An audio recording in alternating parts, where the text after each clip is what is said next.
Hi hello ನಮಸ್ಕಾರ friends. MHP world ಚಾನಲ್ಗೆ ಸ್ವಾಗತ ಸುಸ್ವಾಗತ. ಹೋಪ್ ಎಲ್ಲರೂ ಚೆನ್ನಾಗಿದ್ದೀರಿ ಅಂತ ಅನ್ಕೋತೀನಿ.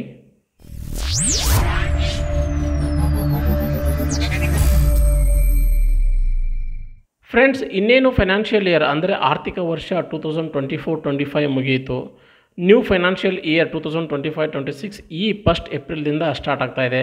ಸೊ ಈ ಫೈನಾನ್ಷಿಯಲ್ ಇಯರ್ ಪೀರಿಯಡು 1 ಏಪ್ರಿಲ್ 2025ದಿಂದ 31 ಮಾರ್ಚ್ 2026 ವರೆಗೂ ಇರುತ್ತದೆ. ಸೊ 1 ಏಪ್ರಿಲ್ದಿಂದ ಏನೆಲ್ಲ ಚೇಂಜಸ್ ಆಗ್ತಾ ಇದ್ದಾವೆ, ಯಾವ ಹೊಸ ರೂಲ್ಸ್ಗಳು ಜಾರಿ ಆಗ್ತಿದ್ದಾವೆ ಮತ್ತು ಸೆಂಟ್ರಲ್ ಗೌರ್ಮೆಂಟ್ ಪ್ರೆಸೆಂಟ್ ಮಾಡಿದಂಥ ಬಜೆಟ್ದಲ್ಲಿನ ಯಾವ ಅಂಶಗಳು ಈ ಫೈನಾನ್ಷಿಯಲ್ ಇಯರ್ದಿಂದ ಜಾರಿ ಆಗುತ್ತವೆ ಅಂತ ನೋಡೋಣ.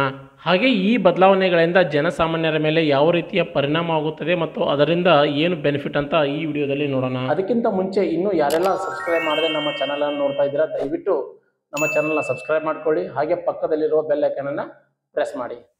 ನೋಡಿ, 1 ಏಪ್ರಿಲ್ದಿಂದ ಏನೆಲ್ಲ ಚೇಂಜಸ್ ಆಗ್ತಾ ಇದ್ದಾವೆ, ಯಾವ ನ್ಯೂ ರೂಲ್ಸ್ಗಳು ಅಪ್ಲೈ ಆಗ್ತಾ ಇದ್ದಾವೆ ಅಂತ ನೋಡೋಣ. ಈ ಎಲ್ಲ ನ್ಯೂ ರೂಲ್ಸ್ ಮತ್ತು ಹೊಸ ಬದಲಾವಣೆಗಳು ಪ್ರತಿಯೊಬ್ಬ ಸಾಮಾನ್ಯ ನಾಗರಿಕನ ಮೇಲೂ ಒಂದಿಲ್ಲ ಒಂದು ರೀತಿಯಲ್ಲಿ ಎಫೆಕ್ಟ್ ಆಗ್ತಾ ಇದ್ದಾವೆ ಮತ್ತು ಡೈಲಿ ರುಟೀನ್ ಮೇಲೆ ಎಫೆಕ್ಟ್ ಆಗುತ್ತವೆ. ಹಾಗಾಗಿ ಈ ಚೇಂಜಸ್ ಬಗ್ಗೆ ತಪ್ಪದೇ ಎಲ್ಲರೂ ತಿಳಿದುಕೊಳ್ಳುವುದು ತುಂಬಾ ಅವಶ್ಯಕವಾಗಿದೆ. ಈ ಎಲ್ಲ ಬದಲಾವಣೆಗಳು income tax, TDS, TCS, PF ಹೀಗೆ ಪ್ರತಿಯೊಂದಕ್ಕೂ ಸಂಬಂಧಪಟ್ಟಂಥ ವಿಷಯಗಳಾಗಿವೆ. ಬನ್ನಿ ಫ್ರೆಂಡ್ಸ್, ಹಾಗಾದರೆ ಏಪ್ರಿಲ್ 1 ಯಾವ ಹೊಸ ಬದಲಾವಣೆಗಳು ಮತ್ತು ಹೊಸ ರೂಲ್ಸ್ಗಳು ಜಾರಿ ಆಗ್ತಿದ್ದಾವೆ ಅಂತ ನೋಡೋಣ. ಮೊದಲನೆಯ ಬದಲಾವಣೆ ನ್ಯೂ ಟ್ಯಾಕ್ಸ್ ಲ್ಯಾಬ್ಸ್ ಜಾರಿ ಆಗ್ತಿದ್ದಾವೆ. ಇನ್ನು ಎರಡನೇ ಬದಲಾವಣೆ 6 ಲಕ್ಷದವರೆಗಿನ ಬಾಡಿಗೆ ಹಣಕ್ಕೆ ನೋ ಟ್ಯಾಕ್ಸ್. ಹಾಗೆ ಮೂರನೆಯ ಬದಲಾವಣೆ ITR ಫೈಲಿಂಗ್ ಮಾಡೋಕ್ಕೆ 4 ವರ್ಷದ ಅವಧಿ. ಇನ್ನು ನಾಲ್ಕನೆಯ ಹೊಸ ಬದಲಾವಣೆ 1 ಲಕ್ಷ ರೂಪಾಯಿಗಳವರೆಗಿನ ಬಡ್ಡಿ ಹಣಕ್ಕೆ ನೋ ಟ್ಯಾಕ್ಸ್. ಬನ್ನಿ ಫ್ರೆಂಡ್ಸ್, ಈ ಎಲ್ಲ ಹೊಸ ಬದಲಾವಣೆಗಳನ್ನು ಡೀಟೇಲ್ ಆಗಿ ನೋಡೋಣ. ಫೈನಾನ್ಸ್ ಮಿನಿಸ್ಟರ್ ನಿರ್ಮಲಾ ಸೀತಾರಾಮನ್ ಅವರು ಬಜೆಟ್ನಲ್ಲಿ ಅನೌನ್ಸ್ ಮಾಡಿದಂತಹ ನ್ಯೂ ಟ್ಯಾಕ್ಸ್ ಲ್ಯಾಬ್ಸ್ ರೇಟ್ಸ್ 1 ಏಪ್ರಿಲ್ದಿಂದ ಜಾರಿ ಆಗ್ತಿದ್ದಾವೆ. ಈಗಾಗಲೇ ನನ್ನ ಹಿಂದಿನ ವಿಡಿಯೋದಲ್ಲಿ ನಿಮಗೆಲ್ಲ ಹೇಳಿದ ಹಾಗೆ ಸೆಂಟ್ರಲ್ ಗೌರ್ಮೆಂಟ್ 12 ಲಕ್ಷದವರೆಗಿನ ಇನ್ಕಮ್ಗೆ ಅಥವಾ ಸ್ಯಾಲ್ರಿಗೆ ಯಾವುದೇ ರೀತಿಯ ಟ್ಯಾಕ್ಸನ್ನು ಡಿಡಕ್ಟ್ ಮಾಡಲ್ಲ. ಅಂದರೆ ಅಪ್ ಟು 12 ಲ್ಯಾಕ್ಸ್ವರೆಗಿನ ಇನ್ಕಮ್ಗೆ ನೋ ಟ್ಯಾಕ್ಸ್. ಸೊ ಇದರ ಜೊತೆಗೆ central government new tax slabs ರೇಟ್ಗಳನ್ನು ಪ್ರಪೋಸ್ ಮಾಡಿತ್ತು. ಸೊ ಆ ನ್ಯೂ ಟ್ಯಾಕ್ಸ್ ರೆಜಿಮ್ನ ನ್ಯೂ ಟ್ಯಾಕ್ಸ್ ಲ್ಯಾಬ್ಸ್ 1 ಏಪ್ರಿಲ್ದಿಂದ ಜಾರಿ ಆಗ್ತಿದ್ದಾವೆ. ಸೊ ಈ ನ್ಯೂ ಟ್ಯಾಕ್ಸ್ ರೆಜಿಮ್ದ ನ್ಯೂ ಟ್ಯಾಕ್ಸ್ ಲ್ಯಾಬ್ಸ್ ರೇಟ್ಸ್ ಯಾವುವು ಅಂತ ಒಮ್ಮೆ ನೋಡುವುದಾದರೆ, ನೋಡಿ, ನಿಮ್ಮ ಸ್ಯಾಲ್ರಿ ಏನಾದರೂ ಅಪ್ ಟು 4 ಲ್ಯಾಕ್ಸ್ವರೆಗೂ ಇತ್ತಂದರೆ ನೋ ಟ್ಯಾಕ್ಸ್. 4 to 8 ಲ್ಯಾಕ್ಸ್ವರೆಗೂ ಇತ್ತಂತಂದರೆ ನಿಮಗೆ 5% ಟ್ಯಾಕ್ಸ್ ಆಗುತ್ತೆ. ಹಾಗೆ 8 to 12 ಲ್ಯಾಕ್ಸ್ವರೆಗೂ ಇತ್ತಂದರೆ 10%, 12 to 16 ಲ್ಯಾಕ್ಸ್ವರೆಗೂ ಇತ್ತಂದರೆ 15%, 16 to 20 ಲ್ಯಾಕ್ಸ್ವರೆಗೂ 20%, 20 to 24 ಲ್ಯಾಕ್ಸ್ವರೆಗೂ 25% ಇರುತ್ತೆ. ಹಾಗೆ ನಿಮ್ಮ ಸ್ಯಾಲ್ರಿ ಒಂದು ವರ್ಷಕ್ಕೆ 24 ಲಕ್ಷದಿಂದ ಮೇಲೆ ಇದ್ದರೆ 30%ವರೆಗೂ ನ್ಯೂ ಟ್ಯಾಕ್ಸ್ ರೇಟಲ್ಲಿ ಟ್ಯಾಕ್ಸ್ ಅಪ್ಲೈ ಆಗುತ್ತೆ. ಇನ್ನು ಎರಡನೆಯ ಬದಲಾವಣೆ 6 ಲಕ್ಷ ರೂಪಾಯಿಗಳವರೆಗಿನ ಬಾಡಿಗೆಯ ಹಣಕ್ಕೆ ನೋ ಟ್ಯಾಕ್ಸ್. ಹೌದು, ಈ ಮುಂಚೆ ಅಂದರೆ 1 ಏಪ್ರಿಲ್ 2025ಕ್ಕಿಂತ ಮುಂಚೆ ನಿಮಗೆ ರೆಂಟಲ್ ಇನ್ಕಮ್ ಅಂದರೆ ಮನೆಯ ಬಾಡಿಗೆಯಿಂದ ಅಥವಾ ಅಂಗಡಿಗಳ ಬಾಡಿಗೆಗಳಿಂದ ಒಂದು ವರ್ಷಕ್ಕೆ 2,40,000 ರೂಪಾಯಿಗಳವರೆಗೂ ಅಂದರೆ ಮಂತ್ಲಿ 20,000 ರೂಪಾಯಿಗಳವರೆಗೂ ಬಾಡಿಗೆ ಬರ್ತಾ ಇದ್ದಾರೆ. ಅದಕ್ಕೆ ಟ್ಯಾಕ್ಸ್ ಕಟ್ಟುವ ಅವಶ್ಯಕತೆ ಇರಲಿಲ್ಲ. ಇನ್ ಕೇಸ್ ಮಂತ್ಲಿ 20,000 ರೂಪಾಯಿಗಳಿಗಿಂತ ಮೇಲೆ ರೆಂಟಲ್ ಇನ್ಕಮ್ ಬರ್ತಾ ಇದ್ದರೆ ಅದಕ್ಕೆ TDS ಅಪ್ಲೈ ಆಗ್ತಾ ಇತ್ತು. ಬಟ್ ಲಿಮಿಟನ್ನು 20,000 ರೂಪಾಯಿದಿಂದ 50,000 ರೂಪಾಯಿಗಳವರೆಗೂ ಇನ್ಕ್ರೀಸ್ ಮಾಡಲಾಗಿದೆ. ಸೊ ಹಾಗಾಗಿ 1 ಇಯರ್ನಲ್ಲಿ ನಿಮಗೆ ಅಪ್ ಟು 6 ಲ್ಯಾಕ್ಸ್ವರೆಗೂ ರೆಂಟಲ್ ಇನ್ಕಮ್ ಬರ್ತಾ ಇದ್ದರೆ ಇನ್ಮೇಲೆ ಟ್ಯಾಕ್ಸ್ ಕಟ್ಟುವ ಅವಶ್ಯಕತೆ ಇಲ್ಲ. ITR ಫೈಲಿಂಗ್ ಇದು ಮೂರನೆಯ ಹೊಸ ಬದಲಾವಣೆ.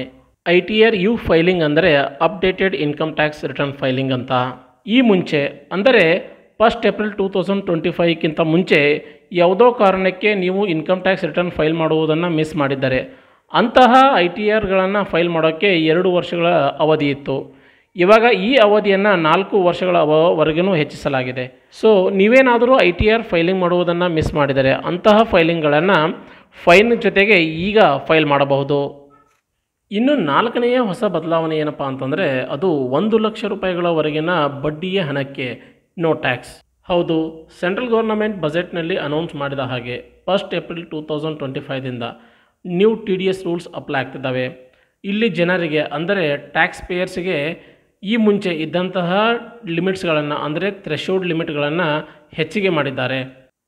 ಸೊ ಯಾವ ಯಾವ ಇನ್ಕಮ್ಗಳ ಮೇಲೆ ಥ್ರೆಶೋಲ್ಡ್ ಲಿಮಿಟನ್ನು ಇನ್ಕ್ರೀಸ್ ಮಾಡಿದ್ದಾರೆ ಅಂತ ನೋಡುವುದಾದರೆ ನೋಡಿ, ಫಿಕ್ಸ್ಡ್ ಡೆಪಾಸಿಟ್ ಮೇಲೆ ಬಂದಂತಹ interest, lottery, puzzles, online games or horse ರೇಸ್ಗಳಿಂದ ಗೆದ್ದಂತಹ ಹಣದ ಮೇಲಿನ TDS ಲಿಮಿಟನ್ನು ಇನ್ಕ್ರೀಸ್ ಮಾಡಲಾಗಿದೆ.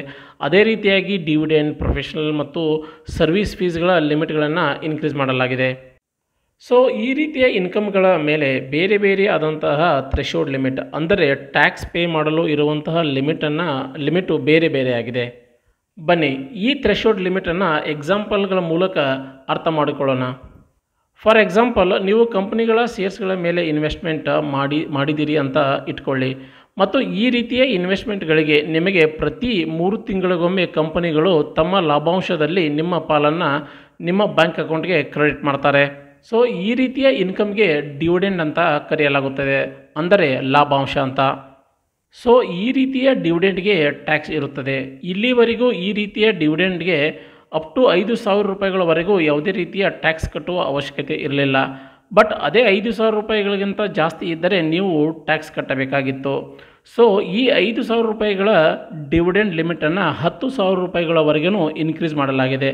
ಅಂದರೆ ನಿಮಗೆ ಡಿವಿಡೆಂಡ್ ರೂಪದಲ್ಲಿ 1 ವರ್ಷದಲ್ಲಿ ಅಪ್ ಟು 10,000 ರೂಪಾಯಿಗಳವರೆಗೂ ಇನ್ಕಮ್ ಬಂದರೆ ನಿಮಗೆ TDS ಅಪ್ಲೈ ಆಗಲ್ಲ.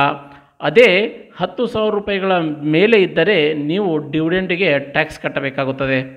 ಸೊ ಅದೇ ರೀತಿಯಾಗಿ ಇನ್ನೊಂದು ಎಕ್ಸಾಂಪಲ್ ನೋಡುವುದಾದರೆ, ಸಪೋಸ್ ನೀವು ಬ್ಯಾಂಕ್ಗಳಲ್ಲಿ ಅಥವಾ ಪೋಸ್ಟ್ ಆಫೀಸ್ಗಳಲ್ಲಿ ಅಥವಾ ಯಾವುದೇ ಫಿನಾನ್ಷಿಯಲ್ ಇನ್ಸ್ಟಿಟ್ಯೂಷನ್ಸ್ಗಳಲ್ಲಿ ನೀವು ಫಿಕ್ಸ್ಡ್ ಡೆಪಾಸಿಟ್ ಅಂದರೆ FD ಅಂತ ಸ್ವಲ್ಪ ಅಮೌಂಟ್ ಇಟ್ಟಿದ್ದೀರಿ ಅಂತ ಇಟ್ಕೊಳ್ಳಿ. ಸೊ ಈ ರೀತಿಯ FD ಹಣದ ಮೇಲೆ ನಿಮಗೆ ಬರುವಂತಹ ಬಡ್ಡಿಯ ಮೇಲೆ ನೀವು ಟ್ಯಾಕ್ಸ್ ಕಟ್ಟಬೇಕಾಗುತ್ತದೆ. ಸೊ ಈ ರೀತಿಯ ಬಡ್ಡಿಯ ಮೇಲೆ ಮುಂಚೆ 50,000 ರೂಪಾಯಿಗಳವರೆಗೂ ಟ್ಯಾಕ್ಸ್ ಅಪ್ಲೈ ಆಗ್ತಾ ಇರಲಿಲ್ಲ. ಸೊ ಅದಕ್ಕೆ ಕನ್ಸೆಷನ್ ಇತ್ತು. ಇವಾಗ ಈ ಲಿಮಿಟನ್ನು 50,000 ರೂಪಾಯಿಗಳಿಂದ 1,00,000 ರೂಪಾಯಿಗಳವರೆಗೂ ಇನ್ಕ್ರೀಸ್ ಮಾಡಲಾಗಿದೆ.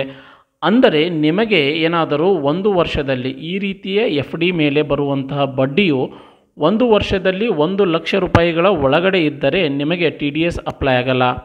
ಇನ್ ಕೇಸ್ 1,00,000 ರೂಪಾಯಿಗಳಿಗಿಂತ ಜಾಸ್ತಿ ಇದ್ದರೆ ನಿಮಗೆ TDS ಅಪ್ಲೈ ಆಗುತ್ತದೆ. ಸೊ ಈ ರೀತಿಯ 1,00,000 ರೂಪಾಯಿಗಳವರೆಗಿನ ಥ್ರೆಶೋಲ್ಡ್ ಲಿಮಿಟು ಸೀನಿಯರ್ ಸಿಟಿಜನ್ಸ್ಗಳಿಗೆ ಅಪ್ಲೈ ಆಗುತ್ತದೆ. ಇನ್ ಕೇಸ್ ನೀವು ನಾನ್ ಸೀನಿಯರ್ ಸಿಟಿಜನ್ಸ್ ಆಗಿದ್ದರೆ ಬಡ್ಡಿಯ ಮೇಲಿನ TDS ಲಿಮಿಟನ್ನು 40,000 ರೂಪಾಯಿಗಳಿಂದ 50,000 ರೂಪಾಯಿಗಳವರೆಗೂ ಇನ್ಕ್ರೀಸ್ ಮಾಡಲಾಗಿದೆ. ಅದೇ ರೀತಿಯಾಗಿ ನೀವೇನಾದರೂ ಇನ್ಶೂರೆನ್ಸ್ ಏಜೆಂಟ್ ಆಗಿದ್ದರೆ ನಿಮಗೆ ಇನ್ಶೂರೆನ್ಸ್ ಪಾಲಿಸಿಗಳಿಂದ ಬರುವಂತಹ ಕಮಿಷನ್ಗಳ ಮೇಲೂ TDS ಅಪ್ಲೈ ಆಗುತ್ತದೆ. ಸೊ ಈ ರೀತಿ ಬಂದಂತಹ 15,000 ರೂಪಾಯಿಗಳವರೆಗಿನ ಕಮಿಷನ್ಗೆ ಇಲ್ಲಿಯವರೆಗೂ TDS ಇರಲಿಲ್ಲ. ಬಟ್ ಇವಾಗ ಈ ಲಿಮಿಟನ್ನು 20,000 ರೂಪಾಯಿಗಳವರೆಗೂ ಇನ್ಕ್ರೀಸ್ ಮಾಡಲಾಗಿದೆ. ಇನ್ ಕೇಸ್ ನಿಮಗೆ 20,000 ರೂಪಾಯಿಗಳಿಗಿಂತ ಜಾಸ್ತಿ ಇನ್ಶೂರೆನ್ಸ್ಗಳ ಮೂಲಕ ಕಮಿಷನ್ ಬಂದರೆ ನೀವು TDSನ್ನು ಪೇ ಮಾಡಬೇಕಾಗುತ್ತದೆ. ಸೊ ನೋಡಿದ್ರಲ್ಲ ಫ್ರೆಂಡ್ಸ್, ಏಪ್ರಿಲ್ 1ರಿಂದ ಯಾವ ಹೊಸ ರೂಲ್ಸ್ಗಳು ಮತ್ತು ಬದಲಾವಣೆಗಳು ಜಾರಿಯಾಗುತ್ತಿವೆ ಅನ್ನುವುದರ ಬಗೆಗಿನ ಈ ವಿಡಿಯೋ ನಿಮಗೆ ಇಷ್ಟವಾಗಿದೆ ಅಂತ ನಾನು ಅನ್ಕೋತೀನಿ. ದಯವಿಟ್ಟು ಈ ವಿಡಿಯೋ ಬಗೆಗಿನ ನಿಮ್ಮ ಅಭಿಪ್ರಾಯಗಳನ್ನು ಕಮೆಂಟ್ ಬಾಕ್ಸ್ನಲ್ಲಿ ತಿಳಿಸಿ. ಮತ್ತೆ ಮುಂದಿನ ವಿಡಿಯೋದಲ್ಲಿ ಮೀಟ್ ಆಗೋಣ. Thank you for watching. ನಮಸ್ಕಾರ.